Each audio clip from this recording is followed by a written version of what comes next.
Hello, everyone. Welcome to the latest Absolute Cuts. Very excited for the film we're doing today. Yeah, this will be fun. I'm going to boost myself up.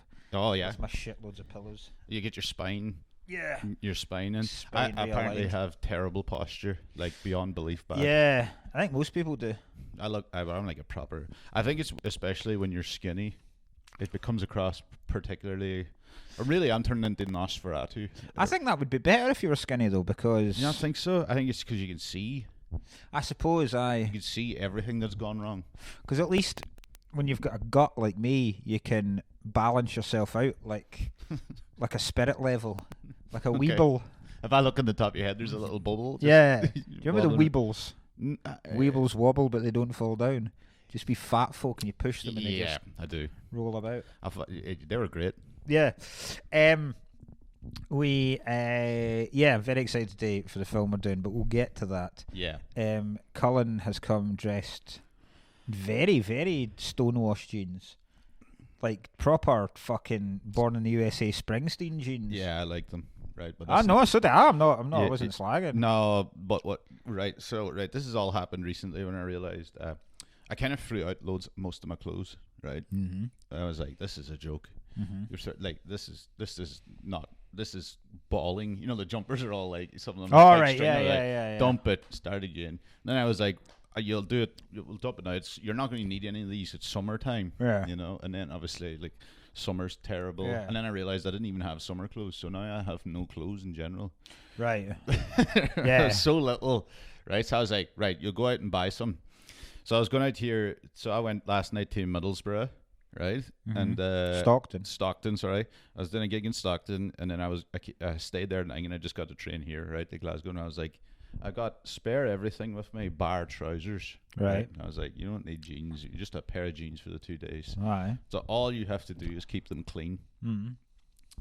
Walking straight into the venue last night, just walking right into the venue. Shit yourself. You know what? I kind of wish I did because the whole thing was dry, and I stood on like a grate.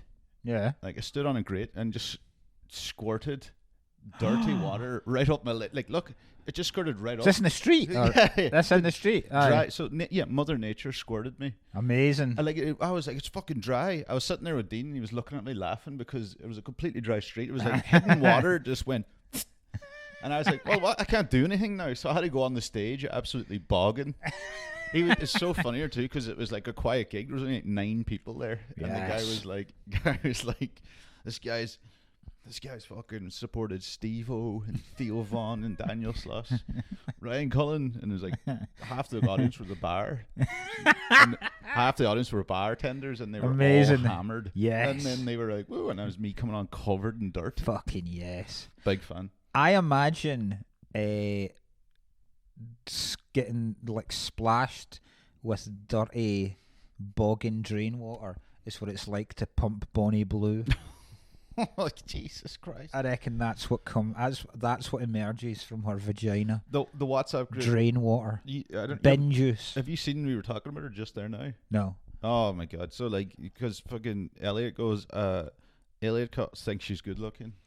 Ooh. Yeah, and obviously everyone jumped on that. Like, She's a bizarre looking woman. aye. She's got wild eyes. Yeah, Like yeah. that's the eyes of a serial killer. I feel like we're going to end up objectifying this woman, but I feel like that's exactly what she loves. So Yeah, I do not accept any sexist. I would not in any way talk disparagingly about a woman unless she was a fucking arsehole.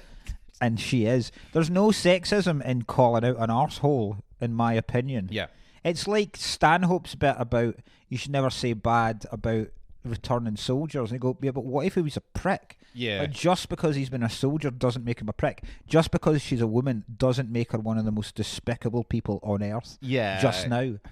Walking. And I say walking, I largely mean fucking crawling on whatever slug legs she has, covered in fucking jizz.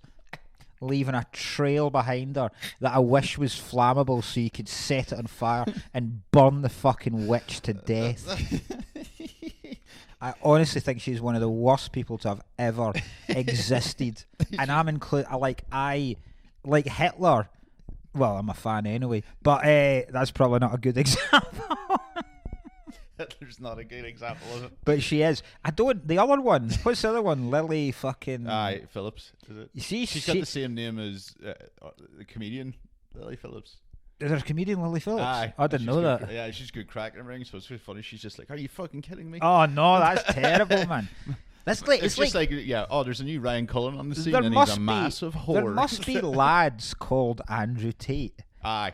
and that's terrible. But bizarrely, I watched clips of Bonnie Blue and Andrew Tate speaking, and some guys interviewing them, and it's the first time where I've actually thought that Tate's coming across well. That's how despicable she is. She's humanised Andrew Tate, where I'm going, do you know what? You're a fucking decent guy, that guy. So fuck's sake. So bad. Do you know where she started out? I don't know. What are you like? Under a tramp's foreskin. I was going to say, Do you know how Bear in the Big Blue House. Tramp's foreskin. Do you, You you know- walk into her house and you're just like at first immediately slipping, like whoa, but a jizz on everywhere. I imagine? Do you know whenever you see like evolution, and Yeah. there's like obviously the Christian idea of God creating something. I don't know where she comes from, right? Because clearly, if there is a God and God has made man in His image, right? I don't know what the fuck things was going on that day when He made her. And the other one is, if it came from evolution, when sludge initially, like microbes and sludge started evolving into stuff and then crawling out of the ocean. Yeah. I put more value, I put more human value on that sludge than I do Bonnie Blue. I think that's a better person and better thing. Primordial slime Yeah. has more to offer the world than Bonnie Blue does. There's just something so desperately dead Yeah. about her. Yeah. Like something so dead behind the eyes and Yeah. everything that's just. I've cleaned out my car after 6 months of my children eating the back of it, and I have found things under their car seats that I would rather put in my mouth than Bonnie Blue. It's true though. Do you know, like, people are, because you'll get some people in there, you can still see tweets about it, they're like, oh, but how come, if a woman does it, blah blah blah, if a lad does it, he's a legend, right? But in my head, I'm like, one of my mates went, I've shagged 1,000 women yesterday. I'm like, Yeah. who do you think you are, Genghis Khan? Exactly. Yeah. That's not a good thing at all. And also, it would never There ever. there is like a bracket in the thing that is definitely true, that what they're saying, but Yeah. that'd be fucking Bonnie Blue. It would never happen the other way, though. Never ever happen the other way. There is not a chance that 1,000 women would queue to shag one guy, You haven't been to because my you shows. see what 1,000 Nine people. over the fringe. 9 people. not even. Yeah. It would never happen. Women aren't that. Women. I don't think women would degrade themselves that far to be 561st in a queue of other Yeah. women to ride some. Which I imagine by that point would be barely a cock. So there is a thing I got angry about. I was like, I don't believe the numbers, and the lads Yeah. are like, you're a Bonnie Blue denier, and I'm like, I don't believe the numbers. I'm a Bonnie Blue denier. Yeah. I was like, unless they're all fucking coming in 3.5 seconds, right? Yeah. And logistically, it doesn't make sense for that amount of people in that time period. And they were like, "Oh no, they all don't come." And I was like, "Well, then that." In my head, I'm like, "Well, that doesn't count then." No, it doesn't. No. As Not- a porn star, no. I feel like that has to count. Yeah. You So get- how long are they in there Well, each? that's what I'm saying. So, are you queuing up, just dipping a mushroom tip in? Yeah. And then going, "Whoa, job done, my boy." So most. So So if I'm like, that doesn't count. if I don't know you're why in- it doesn't count, because it would count obviously in real life, but I feel like for what she's saying, I'm like, that doesn't right, count. wait a minute. Where's my phone? Right. Right. So the maths on this. Right. So what is she claiming? 1,000 men in 24 hours. I think so. Was it? Yes. Yeah. So 24 hours. Right. Let me see. I'll check. So that's 1,440 minutes Yes. times 60. So that's 86,400 seconds in a day, right? Divided by 1,000. Yeah. 86 seconds they get each. So they get over a minute each. Well, that's more than I thought, though. But I don't like. Is it 24 hours or maybe 12 hours? Yeah, that's what I was thinking. Right. I don't want to Google her. No, it says in a day. In a day. I mean, I suppose. Yeah. No. what? 1,057 men in 12 hours. Oh, right. That completely changes the. Yeah. So that's like. Right. So fucking- 12 hours. Yeah. I could have just done half what the calculation I had before. Yeah, and it's 1,057. So 43,200 minutes divided by 1,057 men. Yeah. So they're each getting 40 seconds. Yeah. Just over 40 seconds inside the Gulf. 40 seconds The black hole. on it. So, see I if reckon you're if there. you came inside Bonnie Blue, it wouldn't hit anything. It would Just keep falling. it's like a black hole. It's like it's falling down. It'd be like fucking Matthew McConaughey in Interstellar, falling through the black hole. If you're in there for 40 seconds, right, the majority of your time is spent standing in a queue, wanking beside two other men. That's the majority of what you're up to. That's what you're doing. You're wanking in a queue with men. Big horrific. In a big men queue, you're wanking. Nightmare if you just came on the back of someone's legs in the queue. Oh god, it didn't last. Well, imagine you stood there, ripping the head off it, right? Surrounded by men, and it got to your turn, and you just went, "No thanks, got what I came for." I thought it was the other one. Plus, what happens if you get too excited and you jizz over the guy in front of you? That's what I meant, like the back of the Oh, legs. right, aye. Yeah, if you're in the queue, and next thing you're just like, Oh, Jesus Christ. land on the guy's per ski socks. Fucking hell. Yeah, you're right. Women wouldn't do it because you could never see 1,000 women lining up with like fucking ski masks on their head. No, exactly, I know. It's just, there's nothing. Imagine the smell of that room. Jesus Christ. It'd actually be worse trying to Febreze over it. When we went on a honeymoon, right? We were in Bangkok. No, was this Dubai? I can't remember, Bangkok or Dubai. Whatever. We're staying at the Hilton for our honeymoon, right? And the restaurant. You don't remember where your honeymoon No. was? Part of it was in Dubai. Part of it was in. Right, yeah. So, and we're staying at the Hilton, and the restaurant in the Hilton had a cheese room. Right, okay. and you went in. It was like a vacuum sealed fucking room, and you went in. It was like you ever been in a place where it's got like a cigar room, and it's behind glass. Yes, right. Yeah. So you would go in this. Is that like kind of like at altitude in that bar? Remember? Yes. Yes. There's like a yes. little glass cube. So you open up this door, go into this room, and there's just a shitload of cheeses. And then there's knives at each of them, and then you can take a slice of whatever cheeses you want, put them on a plate, go back to your table, and then there's all fucking assortment of all kind of biscuits and crackers and stuff. Yeah. The smell that hits you when you go into that cheese room is unlike anything I've ever. It's like, it's not just a smell that it's got like almost a physical presence. The smell, it hits you like a sound wave almost. Yeah. And that's what that room would smell like. Yeah. That Bonnie Blue room. Have you ever been to Kelly Bags? No. It's a town in Donegal where there's a big fish factory, and it just the entire town just smells like fish. Like it's a wall. You get past the Kelly Bags 1 kilometer, and it's just like a warmth. Even when you're in the car, it just hits you, and it's pure like processed murdered fish, and I was like, that's it. That's brilliant. She is Kelly Bags. Seamus Coleman's from Kelly Bags. Seamus Coleman would know. He'd walk in. Seamus Coleman would walk into Bonnie Blue getting railed and be like, jeez, smells like home. I actually walked and went, bit much. Oh, Christ. Speaking of Irish football, I said you a thing the other day.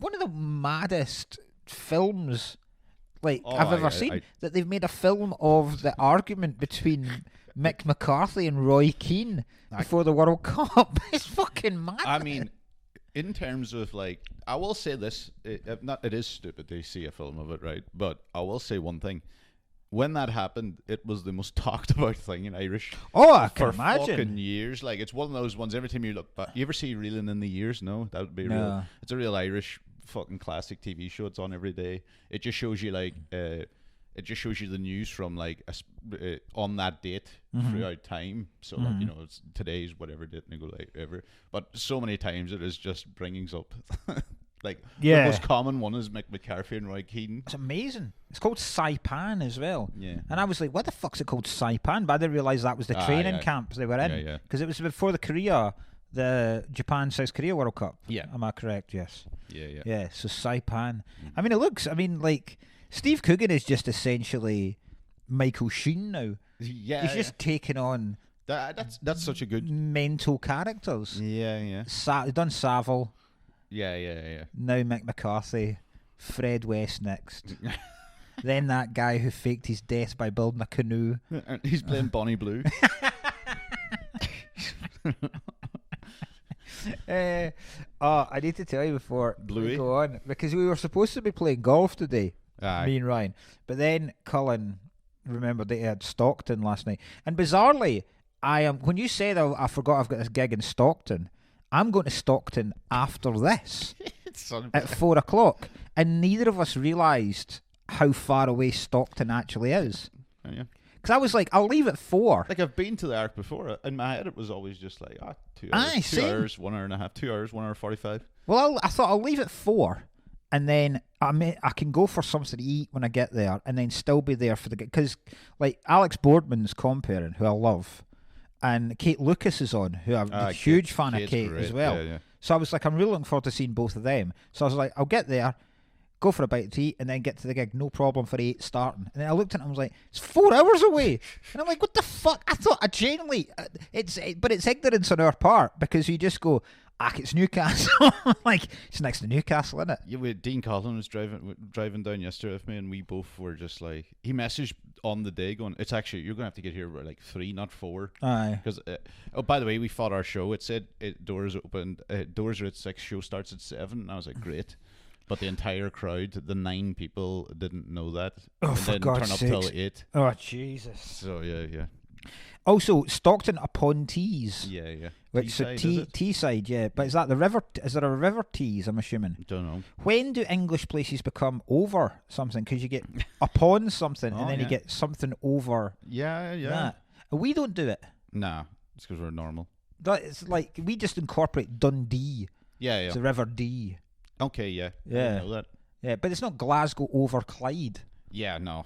I don't think it. Do you know what? I think it sounds too posh. I don't think we... Even though the places are mostly terrible that are Aye. called, you know. Yeah.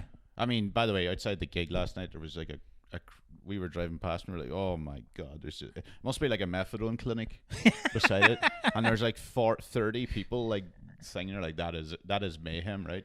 And we drove by and we turned around when he drove back and we were like, I'm actually quite excited to drive past this again, see what's going on.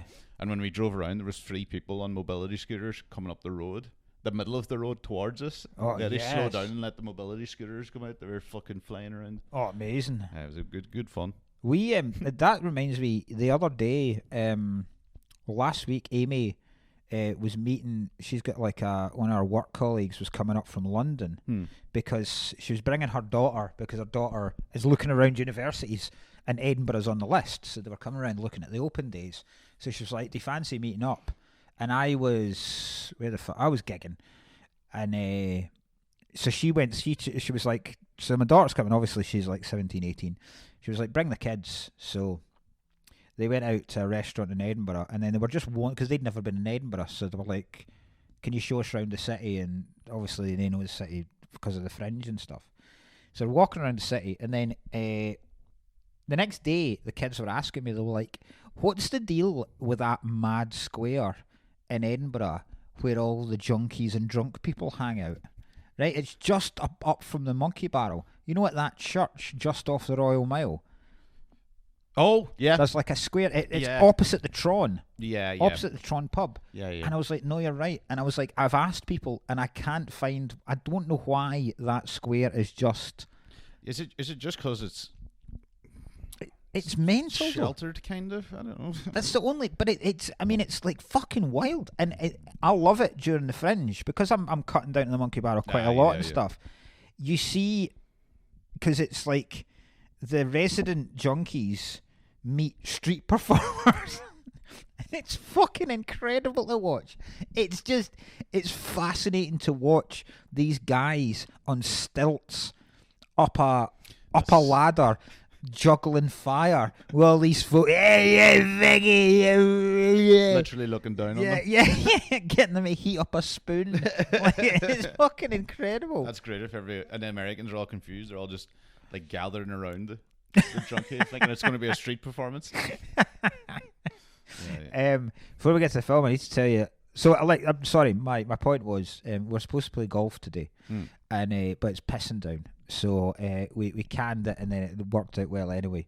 But because I wasn't getting to play golf, I said, like, I'll take Seamus out last night. So the weather was getting better. yeah.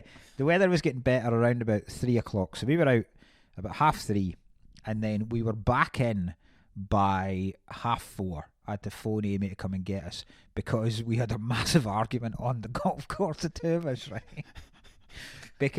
And listen, I'm not a great dad when it comes to that kind of things. I get wound up far too much, and I end up, and Amy's completely right, she's like, I end up arguing with him like he is on my level as a peer, as opposed to being a 9-year-old child. Yeah, okay, right. So I start saying things that I don't mean, but in the heat of the so I'm like that. You're handicapped. And then he becomes a right fucking smart ass, and he just goes fine, and I'm like, you say fine now, but then we'll get back, and you'll be like, and then I'm already in my head, I'm like, oh, for fuck's sake, like, he's gonna bring this shit up when we get back in the car.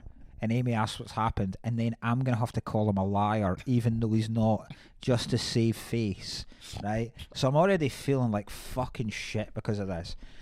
We had an argument because we're both playing dog shit, right?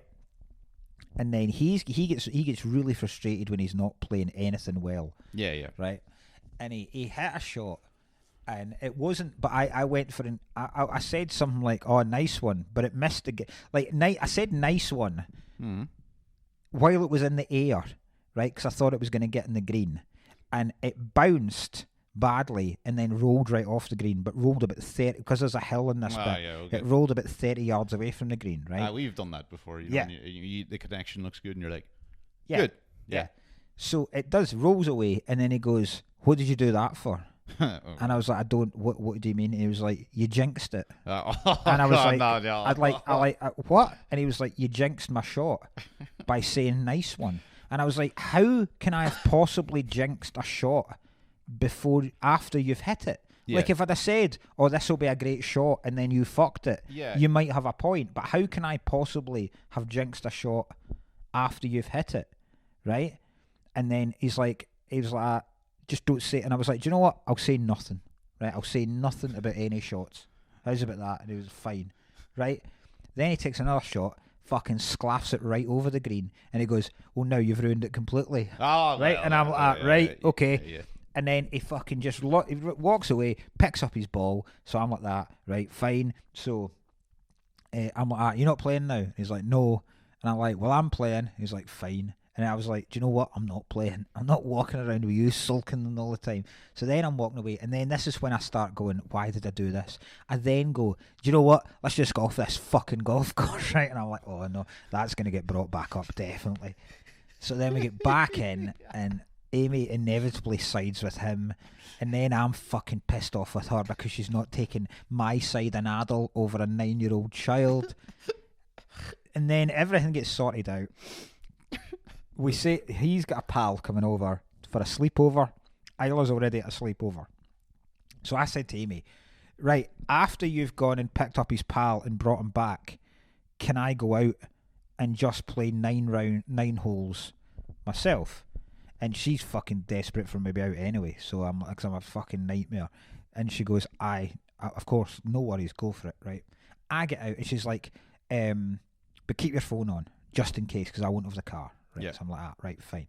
Now, so I'm walking about, and because I've got the wee rangefinder stuff, I've got my phone on anyway. But when there was a lot of folk on, I didn't realise, this is now after 8 o'clock, right? The club hut at this club closes at 8, and I didn't realise after that the place becomes fucking lawless, right? It's just people rocking on, because they know they don't have to pay for it anymore, right? So I come up, there's 2 guys in front of me, 2 guys in front of them, so I'm waiting my turn, and obviously I can't have my phone on while they're, because I don't want it to go while they're driving, right? So I get up, play the first hole, get down in the second, and I've got like 3 missed calls, right? So I'm like, right, okay. So I phoned up and I was like, what's up? And she was like, Isla's not feeling well. Can you go and get her from the sleepover? Something like that. So I'm going, fucking great, right? So put down my clubs. I then have to walk. The fucking first hole's the longest hole. It's like 500 yards. Yeah. So I'm going to walk that back with my clubs, get in there, get Isla, get her back, and then I go, and Isla's like, I'm just going to go to bed, right? The boys are playing fine. So I'm like, can I go out and finish that? Because I'm like, there's enough light left. And I'm looking at it and I'm going, it's not going to get dark till about 10:30. So can I go back out? She's like, yeah. But at this point, I've realised things have got more lawless, right? Fucking golf carts. So I'm like that, right? Do you know what? I'm going to skip the first. I've already played the first, right? I'll put what I averagely normally get in the second for my round, and then I'll just start in the third because I can get straight to that, and I won't have to wait behind anybody, right? So I play the third, and then I get to the fourth bit, and I suddenly realise that I'm behind 4 Neds that are sharing 1 bag of clubs, right? And I'm watching them, and they're taking fucking ages to drive off. And one of them's physically taking chunks out of the ground with a fucking iron, right? And seeing how far he can hit divots and not fixing them or anything. So I'm like, oh, for fuck's sake. God. And then I start to realise they know I'm waiting. So then they start taking the piss out of me and mocking me because they're waiting, right? So I'm like, oh, for fuck's sake, right? So I'm like, right, do you know what? I have to play this hole because I can't get to another hole. But once I've played this one, I can then cross over from them and I can get down to like the 7th, and then I'll just do the 7th, 8th and 9th and then get the fuck out of Dodge. So they're pissing about. They're fucking, at one point they're hitting it up the wrong way of the fairway. So, and I know they're fucking giggling away saying try and hit them and all this kind of stuff, right? Yeah. So I'm like, oh, for fuck's sake. So then they finish that. I'm fucking, after this hole, there's a par 3, which is like 100 yards. Yeah. Right? And I'm taking my putt.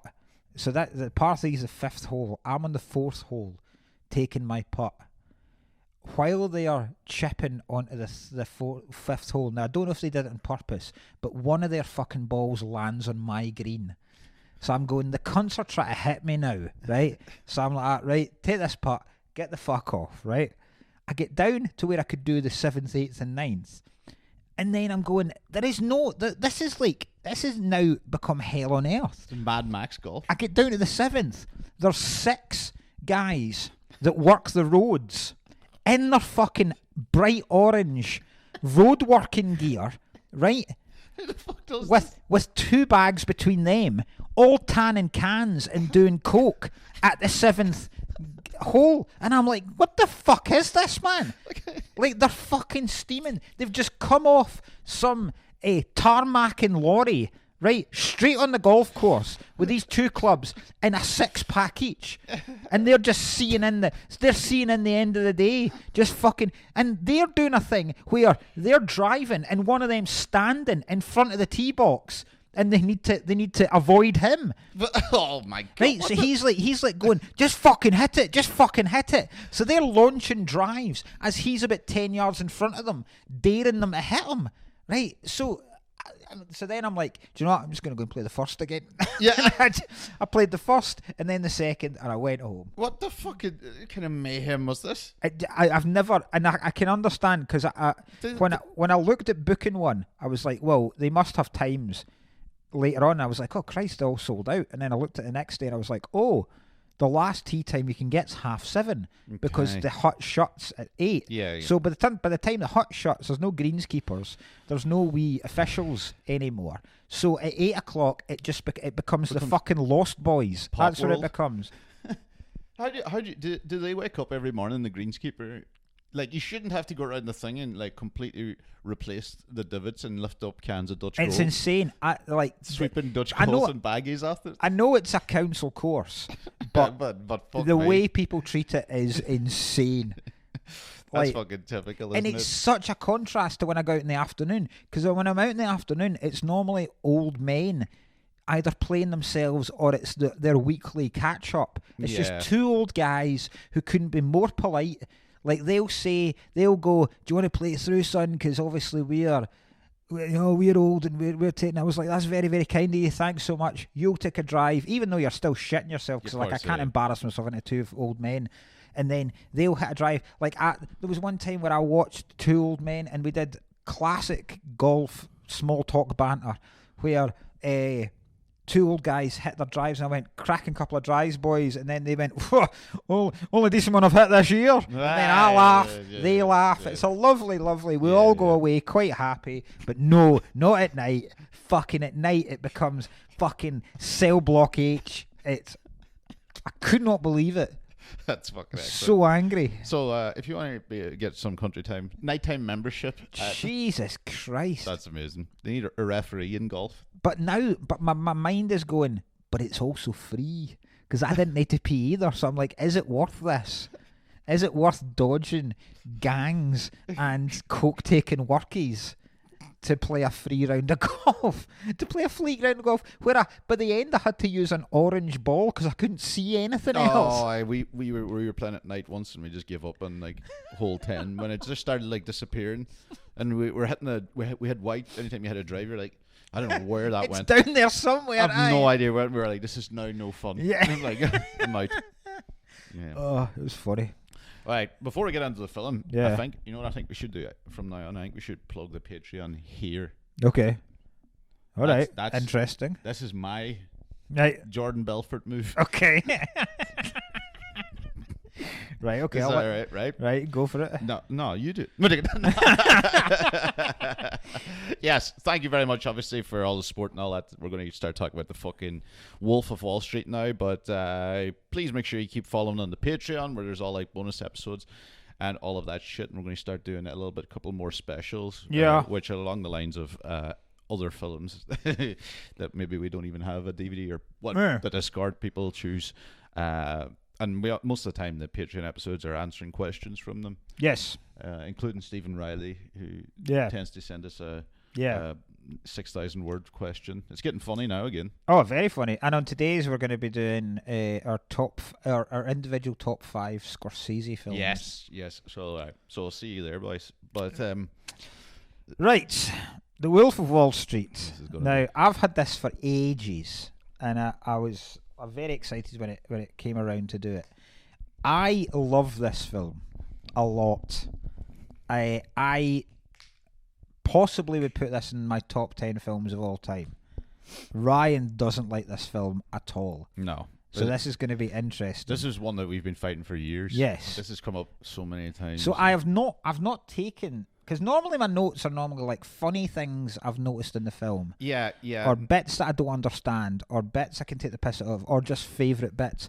But in this one, I've got shitloads of trivia, but I don't think there's much at all about this film that I would take away.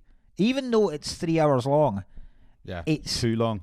It's not. I think fucking too. I think the 3 hours. This film is probably the quickest 3 hour film I have ever watched, and I can't think of any part, because I was like thinking, would I take away the whole boat thing, and I was like, no, that's actually quite class, that bit.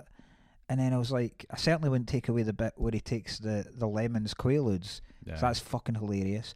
And you can't really take away the start, because that explains everything. You can't take away the bits. So there's nothing I would take away from this film. I think it's a perfect length. Okay, no, I'd burn it. So what I think is a good way to go through this is, take each part of what you don't like about this film. Yeah. Okay. Right. I think right here's the way I can try and summarize this, because I understand that when I say it, people are like, you don't get this film then, and I understand as well why I should be able to suspend some amount of fucking blah blah blah. I would have probably half liked this film in some way if it wasn't a real story. Right, if it had a complete work of fiction. Like, I cannot. To me, this is like someone glamorizing Hitler. Right. And I know people are like, well, he doesn't really glamorize it. Everything goes to fucking shit. And I'm like, that's bollocks. 95% of the people watch this film want to be Jordan Belfort. Yes, including me. So right. So this is my thing, right? And you know, like, and I think he's like scum. He's the lowest of the fucking low. They can't tell me, and people are like, "You didn't get it. It's not glamorizing him." I'm like, what the fuck are you talking about? He's in the fucking film. Yeah. That suck my arse. Don't try and meet me halfway here. Yeah. I do get the fucking film, right? Yeah. Some people are like, well, you're fine with him glamorizing gangsters. Shit, that was going to be my point. Yeah, you're fine with him like glamorizing gangsters and other things, but in my head, there's something more unrealistic, even though they exist. You're less likely to be affected by a group of gangsters than you are by Wall Street fucking wankers destroying and taking. Directly. Yes. Indirectly. Sure. Right. Because I think if you take so if you like, just very quickly, if you take the gangster aspect of it, yes, there is very much a code amongst specifically like professional. If you take professional criminals, right, full-time criminals, classy criminals, right, there is always very much we don't touch members of the public, right? It's a gangland thing. It's us against them. It's very much like the hooligans in the 80s. Yes. Right? They always conducted their business on like waste grounds or abandoned industrial parks or something like that, because they wouldn't kick off in city centres. Yeah. I'm talking about traditional, like early 80s, late 70s hooligans. Then it started spilling over into that, and that's when innocent bystanders got, right? But you would be affected by gangsters by what they do. Of course, like, if they're trafficking drugs, then you will get affected at some way down the line, and you don't know how it is. I agree it's not as direct as it would be in this. But what I would say is, in terms of, and they explain this, because this is basically a film about, it's a film about addiction, largely. And it's a film about everyone's addiction to having the life that they crave. And for no one makes any of the people that they, so when they're selling the stock and people are investing in it, no one is making them take that. They are being talked into that by, admittedly, what is basically a con man on the phone. But it is their desire and their addiction to making money by the easiest means possible, because there is no easier means possible than putting your money in something and watching it go up. There's no effort at all. You're not even buying the stuff. You're letting some other cunt buy the stuff. It is literally, here's my money, make money with that money. Yeah. And that's what they crave. They want a lifestyle where they can sit back and make as much money as possible for doing absolutely nothing. Yeah, absolutely. So they're not, I agree that they have been talked into it, and they will be targeting, at the very start, certainly anyway, they target working class people, like, as they say, postmen and stuff like that, at the very, very start. That changes very quickly when Belfort's wife says, wouldn't it be better if you were doing this to people that could afford it? And that's when they start targeting the rich. And that's even where I think there's no real victims. There absolutely is. Because when their families are, they're the victims. Not that. Every time that these fucking people do it, and they crash the complete market, then trying to do each other, and then it's only poor people that fucking get. I agree. Right. Yeah. This is nothing. This isn't like This doesn't actually show any of the actual. Now, I don't actually think it needs to. The actual hurt it did to people, what these people do. I don't really need it. It's not even the point of the film. Like, this film's fucking shit compared to The Big Short. This is dog shit compared to The Big Short, right? It's fucking nonsense. I actually think it's hyper unrealistic, this fucking film. It's more entertaining. Come on. Well, sure. Right. Sure, it definitely is entertaining. Let's agree to I can't shake both talk about, right, let's agree to half it where we talk about it, film as a concept, because it is based on a true story, and it is one of those things where very, very, very little has been changed. Like if you look at his Belfort's actual life, yes, so little of it has been exaggerated and changed. Well, there's loads of shit. In fairness, like when he's on the boat and the fucking plane crashes, the plane just fell off the thing. He didn't even see the that. plane did crash. You didn't see it. Yeah. Yeah, but that's dramatic. That's dramatic license that Scorsese takes because he's making a film. It's quite a dramatic license. So let's agree that we'll look at it as a concept of a film and the people behind it, and then look at it as just a piece of entertainment. It is. There's absolutely parts of it. I think there's entertaining scenes. Absolutely, undoubtedly, right? What is it you can't shake? I guess. My main point is, and why I think this isn't a good film, is that there's either two people. There's either people that fantasize about being this person, and then there's other people that can't watch it because they find the whole thing, like me, excruciating about the thing. And then people are like, you missed the point. And one side's going, you missed the point. And then I'm saying to the other people, you've missed the point. And in my head, that just means one thing. That means Martin Scorsese missed the point. Right. That's my point. I think he's missed the point. Bold slagging off Scorsese. Well, I'll fucking slaughter him for this film. And I'm a big fucking Scorsese fan, but I fucking hate it. I hate all of it. I hate DiCaprio in this. I just think that people pretend that it's some sort of fucking story where it's a fucking like a story like the Goodfellas, where here's a guy coming up and then it goes to shit and blah blah blah, and it shows you the destruction. That isn't it. This is 2 hours and 40 minutes of sucking off the worst guy in the world and everybody wanting to be him. Do you ever see the fucking wrong? Look at the fucking face of him. 2 hours and 52. Well, and then the last 20 minutes, he smacks Margot Robbie and he goes to shit, and then it ends on a fucking here he is back lecturing people. I know he does it in real life now. And here brings out the real Jordan Belfort, and then he's sitting there doing sell this pen shit again, and I'm like, fucking kill yourself. No, I agree. I agree with you in that it is not a redemptive tale in the slightest. I was reading about him this morning, and of whatever amount that he had to pay back to investors and to corporations and people that he had largely embezzled from and stolen from. Whatever number it was, he's only paid back something in the region of $12 million. His talks and books and everything now, his current worth is about $100 million. So yes, there is no. I agree with you. There's no redemptive tale, and there's no. He has made this guy a millionaire again. He hasn't won. Yeah, well, I don't think Scorsese has because nobody really cared too much. No, Jordan Belfort went back through the roof after this film. Probably, but that's not Scorsese. But Scorsese, I understand that it's not really Scorsese's responsibility. Yeah, it's not. That's sure. And he didn't. He'll have received whoever bought the rights to the book. It won't be a huge amount.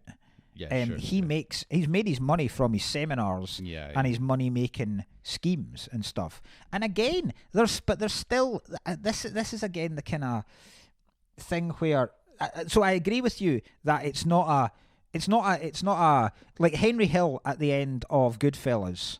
His life is shite now because even though he got away with it he is now widely known as a rat.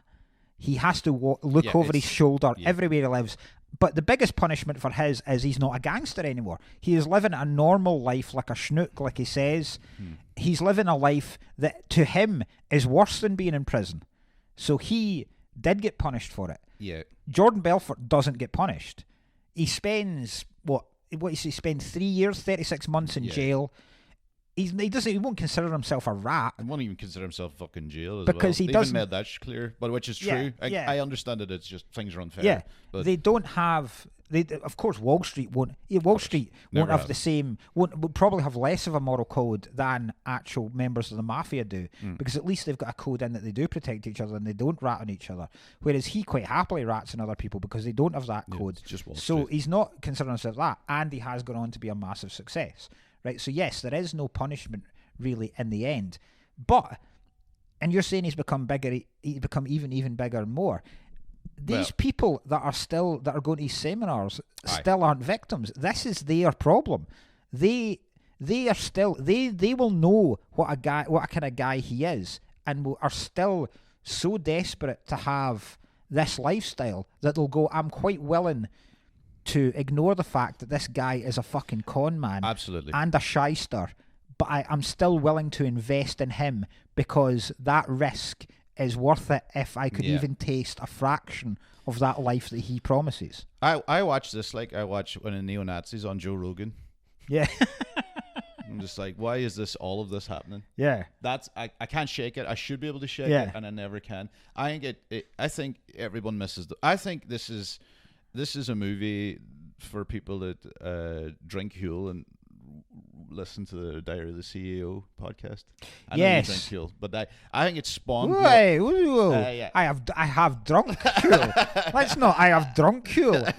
Can't they? I've sniffed glue. I'm not a fucking glue sniffer. I've not. You're basically Gary Neville. You can't hate. I'm not. You drink Huel. I have drunk Huel. Well, it was only just because we did it in an episode, didn't we, recently?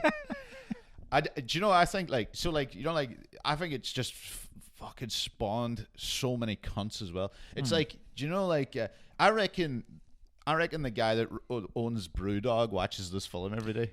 Probably, yeah. And then turns it off 2 hours in. Yeah. It goes, unbelievable. Yeah. I think Jordan Belfort, even in the fact that Jordan Belfort looks like some sort of disabled frog, and then they're like, oh, Leonardo DiCaprio. Yeah, he's not a good looking guy. Oh, yeah. Like, here's I can't shake it. Here's a question for you. Which film do you think has produced more wankers? This or Joker? Oh, no, that's a hard one. Yeah. Oh, I'd say probably maybe Joker. Yeah. Aye. But they are similar. Yeah. The people they're producing. They're similar and they're both bad films, yeah. I understand. But the Joker's did a great film as well. You're a fucking stinking film. Right. Who made the Joker again? Oh, Todd Phillips, yeah. Have you seen the second one? You don't like these types of films. But it's really? because I love Taxi Driver. Yeah, but that he's not a... That's a good one now, that's right. I think it's... Yeah, because the people that he's killing are...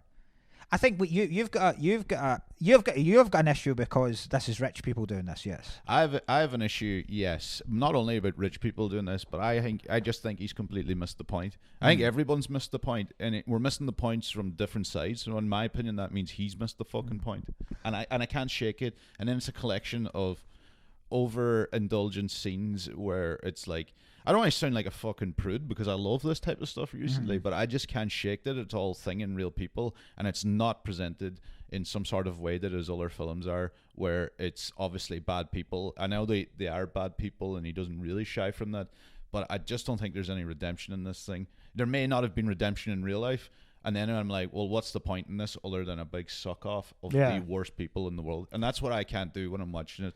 And then I can't watch it. It drives me fucking mad. I actually hate some of the overacting as well in all of this. Did you watch it again? I watched it again. Yeah, I watched all of it again. Good. Yeah. I wouldn't do that. I enjoyed, certainly. I'm not good. Like, there are some scenes in this I find real funny.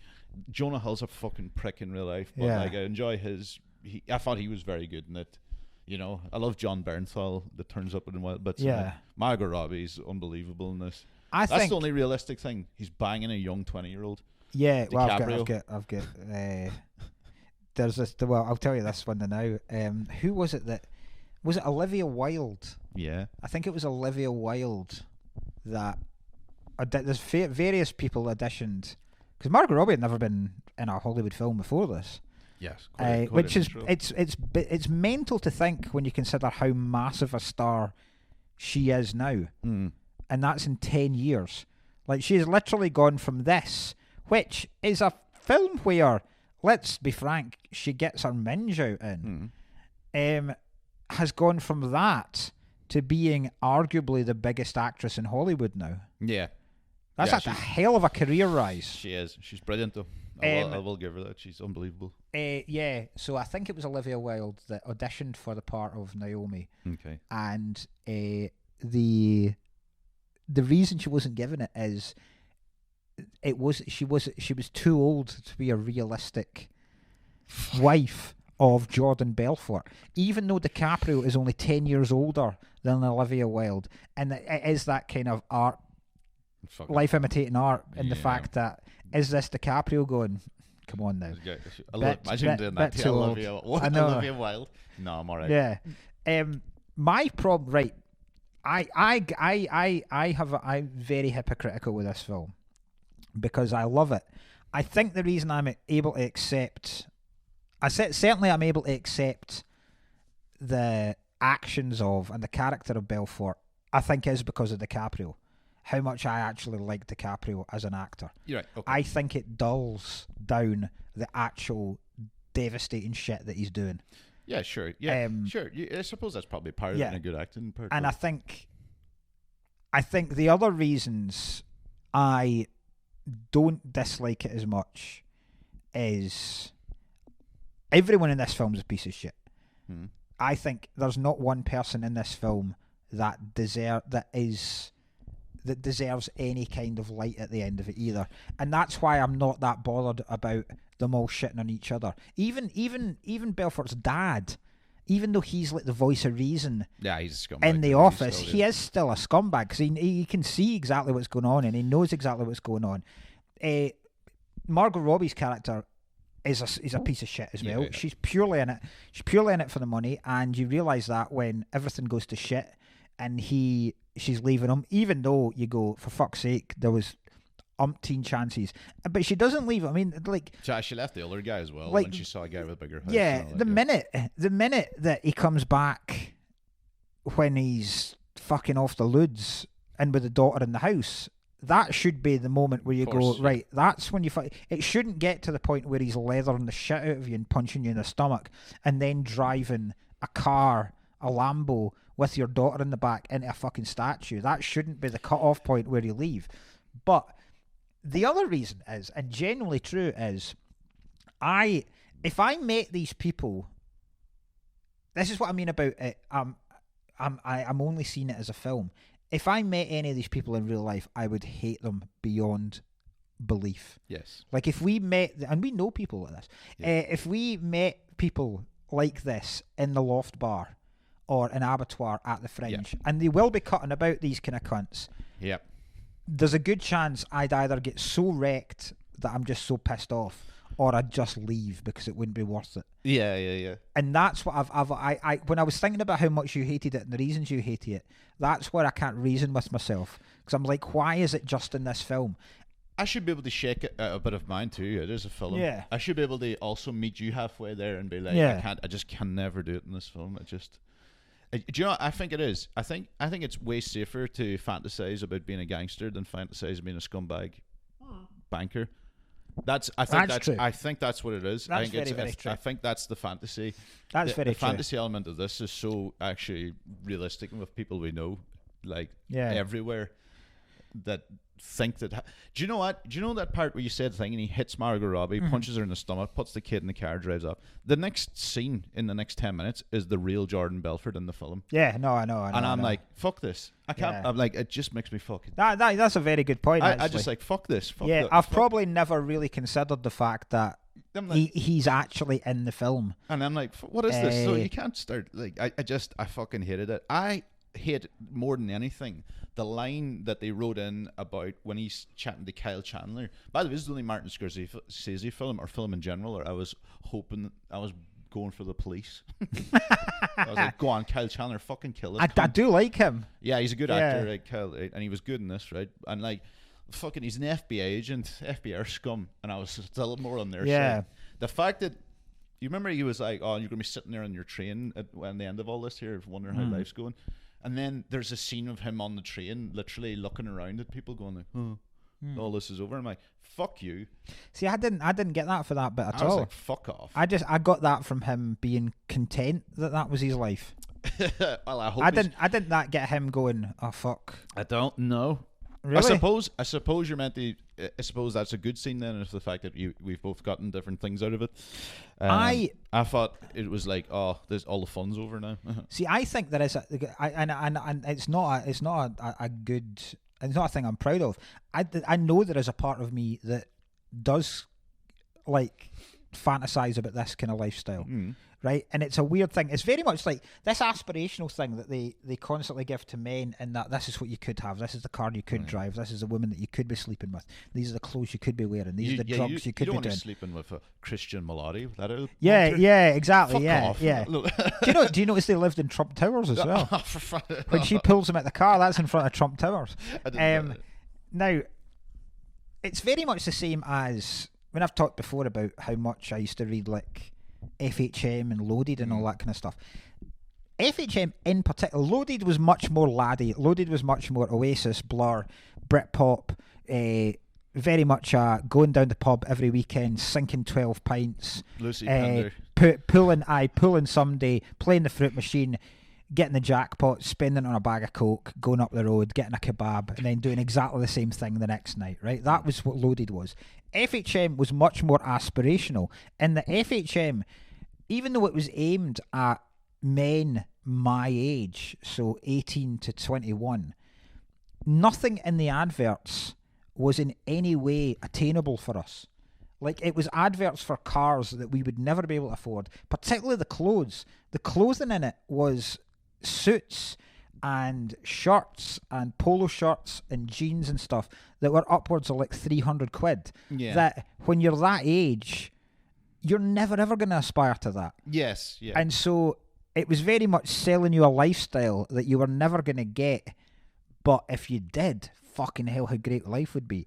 And the irony of all is, even though I watch this film and go, fucking hell, that looks class, I know if I was ever in that situation, I would hate every single second of it. Yeah. I would be so uncomfortable. Like, see the flight or the orgies and stuff like that. If I was ever in that situation, and it's not a manly thing to say, but if I'm ever in that kind of situation, I feel so uncomfortable. Yeah, you like, hit talk about this, Amsterdam. Yeah, I feel so uncomfortable and so out of place and so like sick to my stomach at everything that's going on. So it's weird. It's something I can't reason with myself in the terms that I'll look at it and go, fuck's sake, that looks fucking cool as fuck. But any time I've even been in a smidgen of that situation, I've gone, I hate every minute of this. I understand as well. I just think some of the scenes as well are so unrealistic. I thought the unrealistic thing was that orgy in the plane. Yeah. Right? And then you'd be like, well, there was a thing. And I go, they weren't sitting there fucking half finger blasting all the fucking waiter, the air hostesses, No. and they were all loving it and all this type of shit. And they were shagging fucking, they're all shagging fucking prostitutes on the tables in front of the office, in front of everyone, and shaving heads. And we'll give you 10 grand to pay for your. I was like, fuck that. I don't believe any of it would happen the way that was portrayed. Yeah. And this type of nonsense, fucking like I'm the hero of all these people and doing a fucking set every day in front of them all. And I was like, I fucking hated all of it. I think this Here's a one. Here's one now, Mark. Right. Do you know what's one of the worst scenes in movie history? All of Matthew McConaughey's scenes in this. Okay. I think it's the stupidest fucking shit I've Yeah. ever seen in my life. And then they're all like, oh, you know, that was just something Matthew McConaughey I used to do before. used to do. And I'm like, good, keep that to yourself. That's weird. Yeah. That's like Lady Gaga when she comes out after films and says that shit scene, that was me. And everybody goes, oh, it's so wacky. And I'm like, So the whole bit where he's stupid. going, Deleted. So that's Deleted. I didn't know this until I was looking up that was what McConaughey used to do before scenes, and they were just rolling, and they've kept the bit in where like DiCaprio looking uncomfortable and over to the side. That's him looking at Scorsese and going, "What the fuck's going on here?" And I thought I didn't realize this because I've always thought McConaughey looks really ill in those Oh, scenes. he's just geared out. But it's just because he's come off Dallas Buyers Club. And he'd lost like fucking half his body weight for that film, so That's he's still cool. gaining weight back. And bizarrely, that's kind of works because that's a film that he's won Oscar for that year that DiCaprio was up for this. Yeah.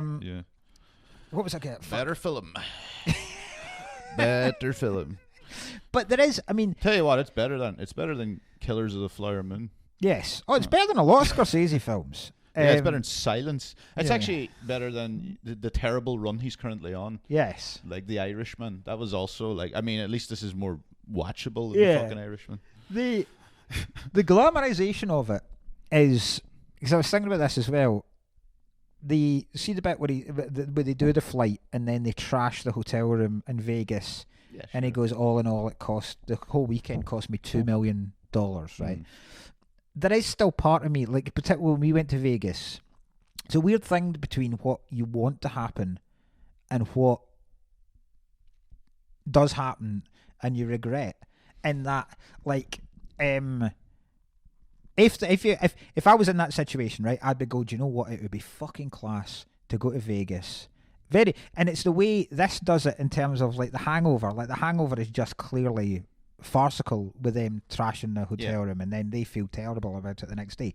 And I think in this, that probably did happen with them trashing the hotel room in Vegas, but it takes a different type of hedonistic mentality, but also rich people where they go, I don't actually give a fuck about what happened last night. Whereas it might be cool in the moment of doing that amount of stuff in Vegas. Yeah. The next day I would feel so terrible and so bad.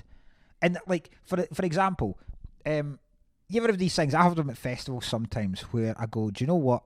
I'm going to see a band I really, really like. I'm going to get properly pissed, right? And fucking enjoy myself as much as possible. And then the next day I go, I wish I hadn't get pissed because I can't remember any of that whatsoever. Yeah. And the regret's massive. Like, I still have regrets about that Marvel night in Vegas because I was so pissed I can't remember a fucking thing. And I'm like, that was one of the nights I was looking forward to most in my life, and I can't remember. I cannot remember being on Fremont Street. I can't remember being there at all, and that I regret that. So it's weird that I just think, do you know what? And he's angry about it, Martin Scorsese, because people are still bringing some of the things I bring up to him, and he snapped like when he was doing The Killer of the Flower Moon. He's like, "Oh, I'm so bored of all this." And I'm like, "Oh, are you fucking?" So here's a question for you, right? Because I think because DiCaprio wanted to make this as a film as soon as he'd read the book, right? Yeah. I think DiCaprio wanted to make this film because he wanted to play this character. Yeah. Because I think DiCaprio is an actor who will be attracted to the most extreme. I think there must be something enticing about being an actor where you'll go, can I play one of the most moralistically repugnant human beings of all time and still make it believable? Yeah. So I think that's why he did it. Well, and I think he failed on it. I don't have any beef with it. He's good. I don't have beef with him. Why do you think Scorsese made the film? Yeah, that's my point. I don't know, and I think he's missed. Do you know what? As well, I think it's hyper unrealistic. I think all the scenes are thing. If you read all these things about all these people, I think even though they're doing like coke in a room and half of that's real, I'm like, it's not to the level of fun and ridiculousness as all of this. I think like the Goodfellas, for example, and I know I shouldn't be a thing, but it is kind of the same type of story. Here's the thing, and a bad person, morally repugnant. Here's the thing. Every scene in that's kind of realistic. They kill the people just by kicking the fuck out of them in a bar or shooting them in the back of the head. In this, everything's all fucking... I just think it's filth. It's like a capitalistic fucking hell, materialistic hellhole of a film. I think... I can't shake it. I should be able to shake it a bit. I understand I'm getting too extreme about it, and I should be able to, but I can't fucking shake it. And every time I do try and shake it, something else in the film pops up, and I'm like, fuck this. I think Scorsese made this as because this film is completely about excess. It is, right? Yeah. And it's a guy that is throwing absolutely everything at everything in terms of Belfort, right? And I think they've gone into this and gone, let's make this as excessive as absolute possible, right? Don't make it about a real person. Let's show. Yeah, but then it's not believable. Then you go. Then it becomes ridiculous. And I think it needs to be about a real person for it to be believable and for it to be a good film. I think they've looked at this and gone, let's make this and let's make it still a film, right? So the likes of the thing with the plane and all that kind of shit, right? And all some of the stuff that hasn't quite been true, but the majority of this did happen, right? So they've gone, let's show absolutely everything that did happen. DiCaprio's gone, I'll do a performance that is excessive as possible, in that the majority of my lines I'm going to be fucking screaming into a microphone. I'm going to be pulling faces. I'm going to be doing a mental dance. I'm going to be doing slapstick at one point. I'm going to be doing largely farcical stuff.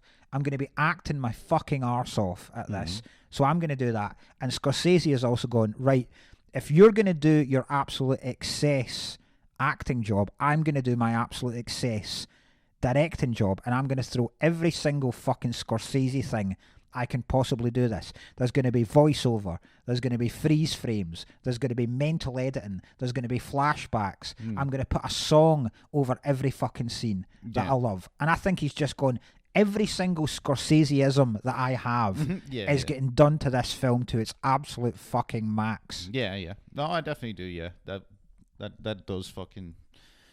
yeah, I do agree. So there, I think that's maybe a reason. I'm not saying the complete reason. I'm not saying that's right, but I think that might be the reason why it was an attractive film to both of them, where they can just go. I can definitely almost like, let's fucking show off how good we actually are. Sure. I'll show off how good a filmmaker I am by doing this 3-hour film, still making it not only critically acclaimed, but also let's make a shitload of money with it. I'll show how good I am where I can make a great film that's also going to make a shitload of money. You act your fucking arse off, and we'll get the guy from Superbad to pull in this fucking performance that nobody ever thinks. Let's make the world's most famous movie star from this unknown actress as well. Yeah. There is, And Jonah Hill was very good in it, as much as I hate the little fucking prick nowadays, but like that was class. He was very good in it. But again, horrible shit cunt. Right. On and off the field. Before we talk about various bits in it that I like and you can take down, I'll give you, there's shitloads of trivia for this. Okay, good. Right. So the actors, obviously there's a shitload of coke getting done in this. Guess what they were using? Coke. No, that would be fucking excellent. Crushed up vitamin B. Oh, really? Right, which isn't safe in the slightest. Jonah Hill got bronchitis because of it. Right. Stupid.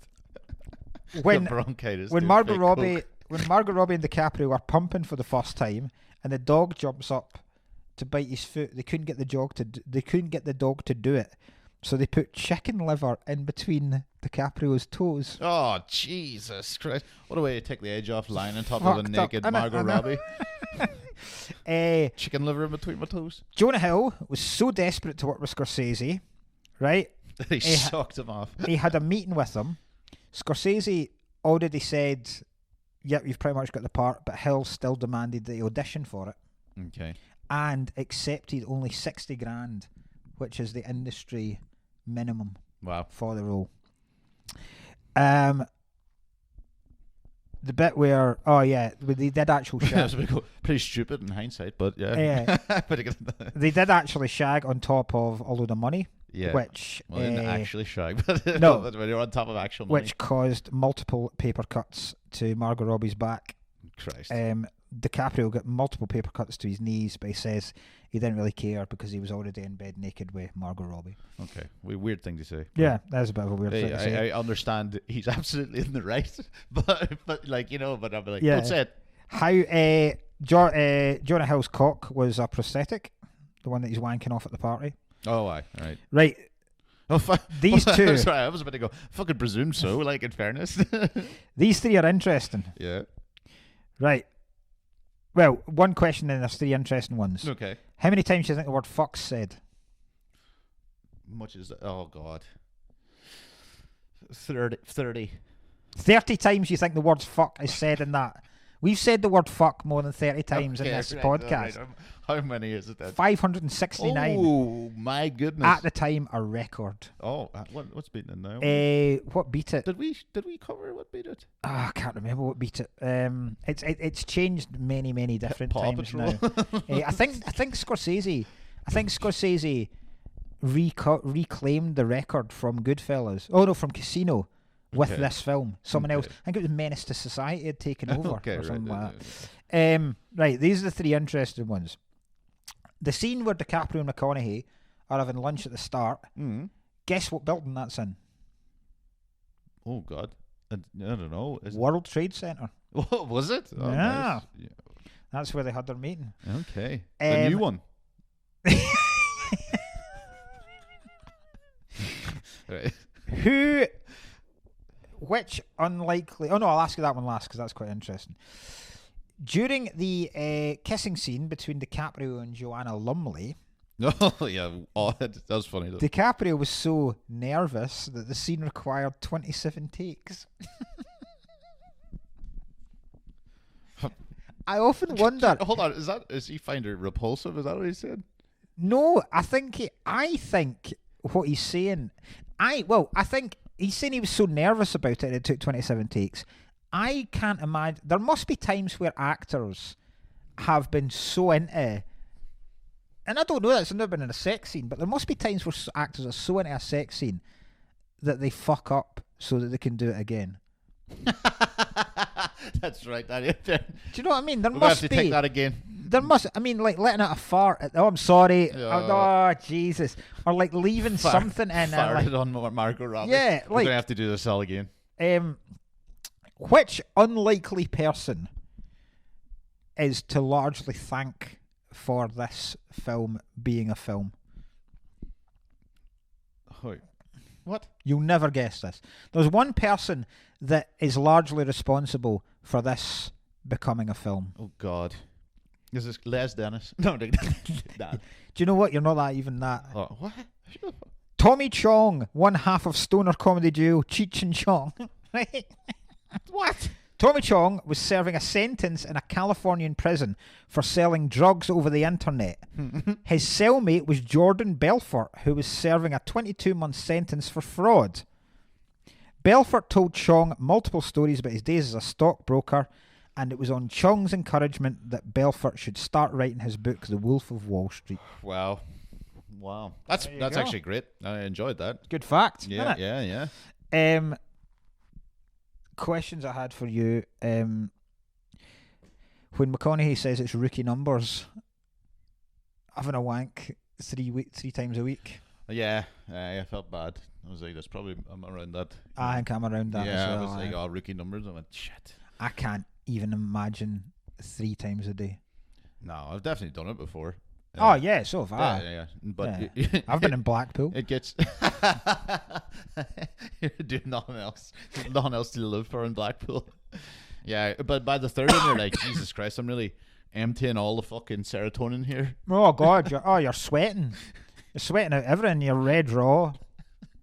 Jesus. You'd be doing you're trying to come doing the fucking. Humming and yeah. Fuck, right, yeah. I also like right. So bits I like, right. I like the scene at the start where he is listing all the drugs he takes every day because that was genuinely true. And when you actually break it down, you go, Jesus fucking Christ! Imagine that was your day.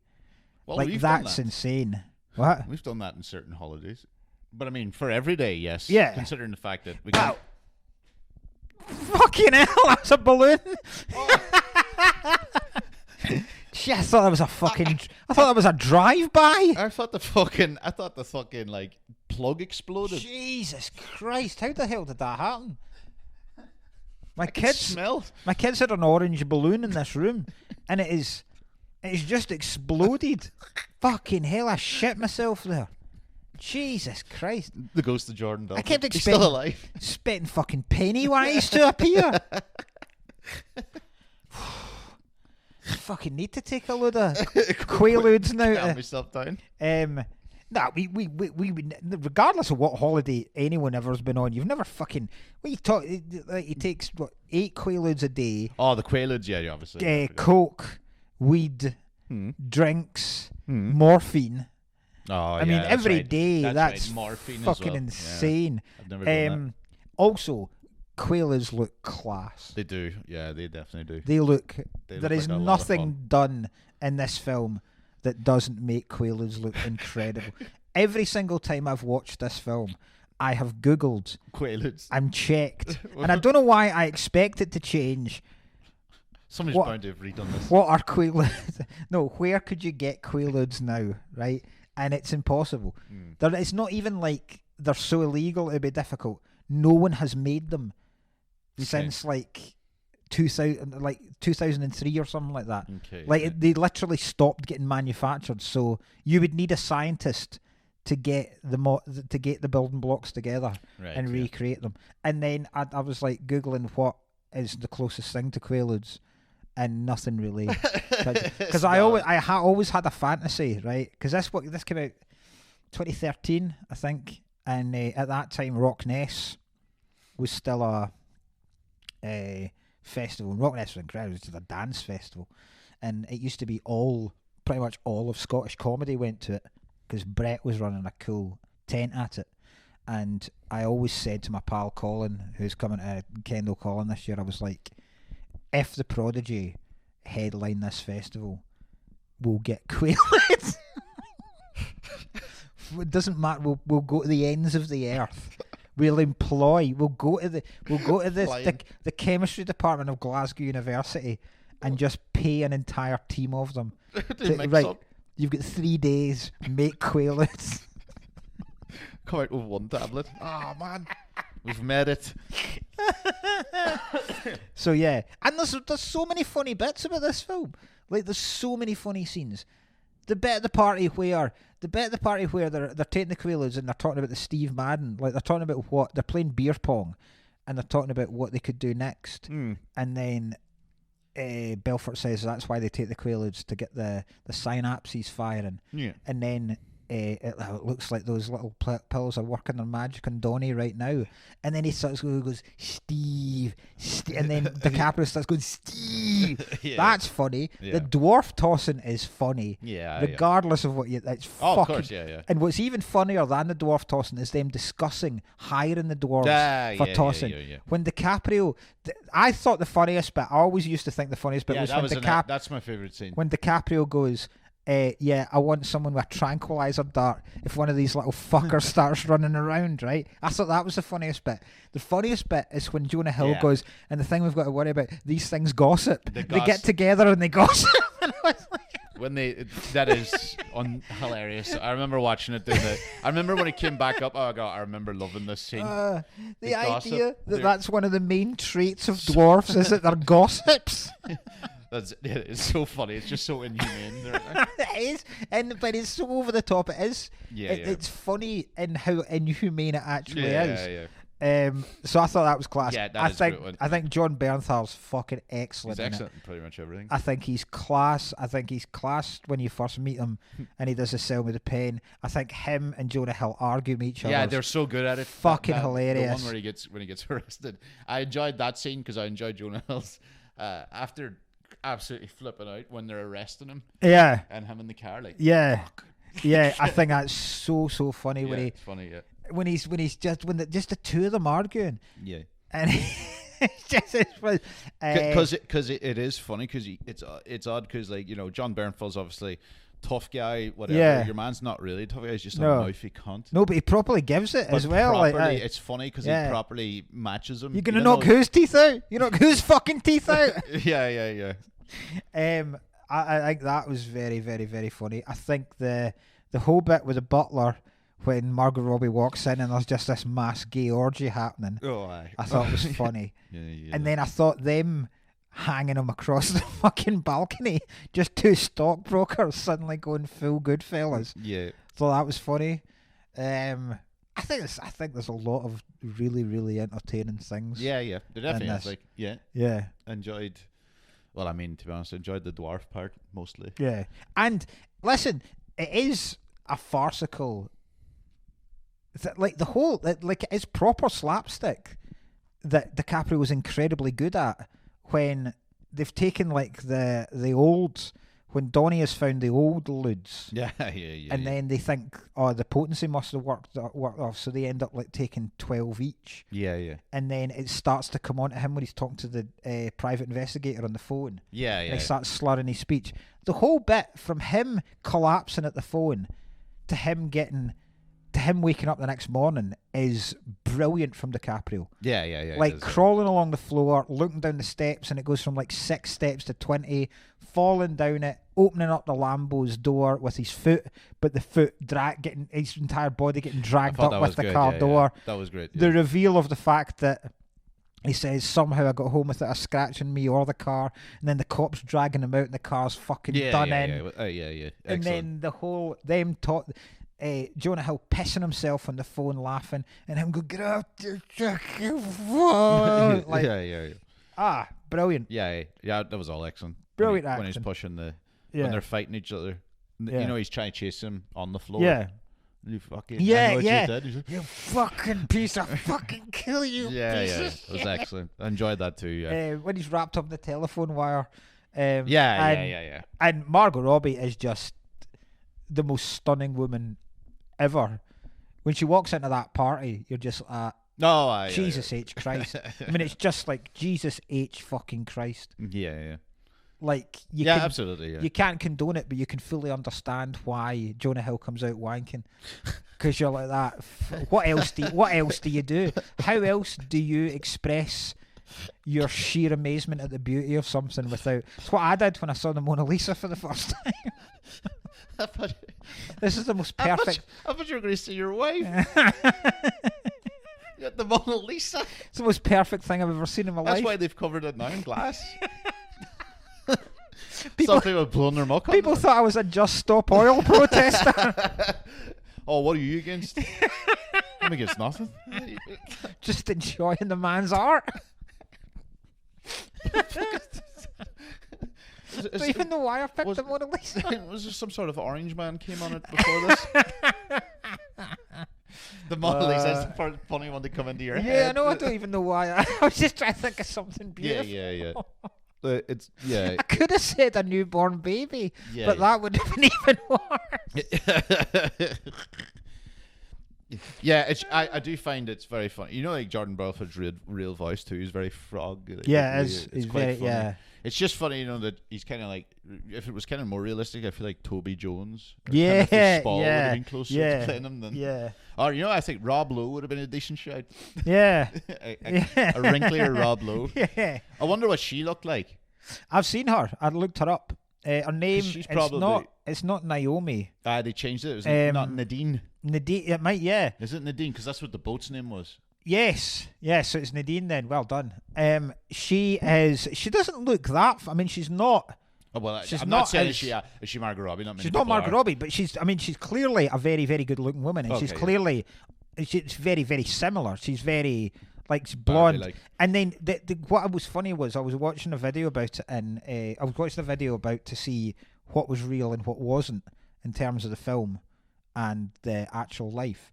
And then the guy said that, because she's described in this and as a Miller Lite girl.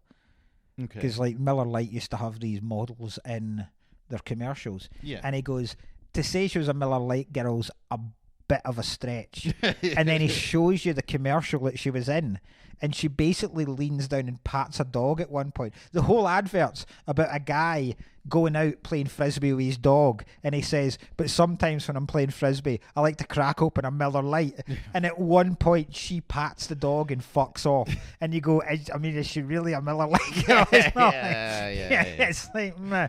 Don't think so. Yeah, it's like saying I was a Playboy bunny because I bought a pencil case with a bunny thing on it once when I was at school. It's not. Oh, God. But listen, I enjoyed it, and I think I'm glad I picked it because I think we've had a very, very grown up, We had. interesting discussion Yeah. about morality. I thought I and- would have been worse. Yes, so did I. Like, did I have any other notes? Right. Most of us is just this shit's too long. My notes are basically McConaughey's character's stupid and shit, and I hate the humming thing. It's pathetically unrealistic. It inspired a generation of crypto bros. Yes. I cannot shake over the sucking off capitalism horror nightmare. I just wrote random things, glamorizing wanks. Right. It's like the cunt even stuck the real Jordan Belfort rat bastard in the Yeah. film as a note. Yeah, I've already got these. This is cleared on the police. I think I've covered what I wanted to cover. I think you've absolutely nailed it by saying that. So when I said about the Joker in this, I think what the Joker created was a load of fucking incels. Yeah. And what this has created is, you're right, a load of crypto bros. Yeah, I think That's 90% what it's of people created. don't even remember the part where he punched her in the stomach. No, I totally forgot that he beat her up as well. Yeah, I think Totally most people forgot do. about that. I forgot. I remember he slapped her when she slapped him in the bathroom, but I never thought it got further than that. That he actually punched on the stomach and then went Yeah. away. I think and then the fact that they have him in the next scene, the real one, Yeah. fucking drives me mad. But it'd be quite funny if see, there's parts of it where I'm like, be like, sell this pencil, and I'm just fucking run into his thorax. I'm like, are you fucking? Again, I think that's a very funny scene where she keeps throwing water in his face, Oh, and it's the same line that's in. Is it Heat? Is it Heat when Pacino's questioning someone, and he keeps going, who? And he goes, who? What are you, a fucking owl? Like, she says exactly the same line. Oh man, I think it might have been Heat. Is God, it Heat? I've watched Heat recently and everything. It's definitely Pacino. It sounds like Pacino. Anyway, definitely Pacino that says it. It must be Heat. Yeah. Aye. So I thought that was very It funny. is. Aye. Is it to the guy that works in the fucking like the car garage? Aye, I think so. He's Yeah. like, he has to set up a meet at like 2 a.m. or Yeah. something. And he's like, "Ooh, you fucking." What are you, a fucking owl? You got a great ass. Yeah. Oh God, Heat's gonna be a great episode. Oh man. And then the scene. I didn't give this 1 star, by the way. Does it have 2? I give it 2. Oh, well done. Guess For what it's getting from me? entertainment. Full 5. five. I went 2. I got one person liked my review of it. Oh, I've started getting loads of followers on Letterboxd now. Even though I never put a review, I just put a stars. So what I like to do is I like to follow all of them, and then I like to see activity from your followers, and I watch what they're watching. Oh, hi. Good crack. It's So, great. It's the only wholesome app I actually have. It actually gives me a focus when I'm looking for stuff to watch on streaming, because I go, there's so much choice. Yes. What the fuck can I watch? And I go, they've watched that recently. I would probably Yeah. not have picked that. I'll watch I've that. started using watch lists. That's why I was like, I want to watch Police Story. Oh yeah, I want to yeah. watch this, and I don't remember Yeah. it the next time, and Yeah. then I go, oh, there they go. Yeah. Yeah. The only other thing I very, very quickly thought about was Margot Robbie in an interview said that, the scene where she basically opens up her legs Oh, in the nursery. She said that scene, that was a fake cock. it was a fake cock. She was wearing. Oh fake. my God. Imagine. What a That- imagine that. She'd opened up her legs and a big cock had rolled out. God, that film would have taken a turn. That would have been so Jeez, the 2 security guards just like, whoa, what the fuck? good. Rockies. Rocco's, the 2 Rocco's. Yeah. A part of that scene was much longer, and had it stayed as it was, it would have been the most uncomfortable scene of the film. So I'm like, what in God's name did Scorsese have planned? Anyway, hope you've enjoyed. Next week, Ryan. Oh, right. So next week we have another film that has been given to us by Kev, who gave us last week's. Next week is a better film than Wolf of Wall Street. I've never seen this film. It's Hayden Christensen's Jumper. For fuck's sake. Jumper. Yeah, Right, yeah. I've never seen this either. No, I've actually never seen this. Anyway. No. This feels like it could be terrible. Yeah. Hayden Hayden Christensen's a Christensen, bad aye, start. aye, It's it's possibly not- one of the worst starts you could ever have. It's not a great start, Yeah, yeah. no. So we're going for Jumper next Right. week. Right. Cool. Apart from that, I know I said it last week, but when I say I said it last week, we are actually recording this only 2 days after we recorded the last one, Yeah. because I'm going on holiday next week, and we're getting, bizarrely, we are actually getting ahead this time, because last year we made an arse of it. Yeah. And we had like 2 weeks off. And I would like to say it didn't harm our numbers, but it did. And we have spent the rest of the year trying to recover. It is funny, like how much you have to fucking keep it up. Yeah. So we're doing this today, and then we're going, and then in another 2 days we're going to be doing Jumper. So I know I said it last week, but my poster with all my dates for the tour will be going up. So if any of you cuts would like to buy them and relieve the incredible stress I'm already under by just buying them, then that would be absolute class. Yeah. Give a man some reprieve. Yeah. I've no idea. I haven't even looked at my work in progress ones, but I'll have stuff up as well. Yeah, we're both doing work in progress at the Fringe as And well. we're doing Altitude Comedy. And we're doing Festival. Altitude. Yeah, fuck. I forgot about that. God. We have an Absolute Cuts Live You know, It might not be our first ever live because we're still trying to figure out if we can do the Fringe yet. Yeah. I'm going to actually look at another place because these people aren't getting back to me that I wanted. Aye. Yeah. So we're going to work out, try and sort out that. We'll hopefully be doing a live show at the Fringe because every podcast does a fucking live show. May as well. Like, obviously, massively more popular broadcasts do them, but even popular podcasts that can't possibly be less popular than us. Yeah, exactly. Do fucking live episodes. Yeah. So we hope we will be doing it. The difficulty we have is because of the nature of the podcast, we can't really just go up and do a regular podcast like just chatting to each other. We'll need a screen of some kind of sort. need a screen. So that's what's kind of fucking us about put at the the moment. delay about. But Brett Vincent, who runs the Altitude Comedy Festival, has informed us that he has found an Austrian cinema. So we will be doing Downfall to celebrate their greatest son. No, we're going to try and find a snow-esque. Yeah, you have a good shout for it. We already. have a couple of ideas. I've got a couple of ideas of films that involve cliffs and hanging vertical from them. It's not that fun, like. But yeah, well, it'll be some snow themed film that we'll be doing in Altitude. So most of the folk that we know in Altitude listen to this podcast anyway. So yeah. We're very excited to do that as well. That'll be good fun. But see next week for the film that I'm hoping is about suicide, Jumper. Yeah.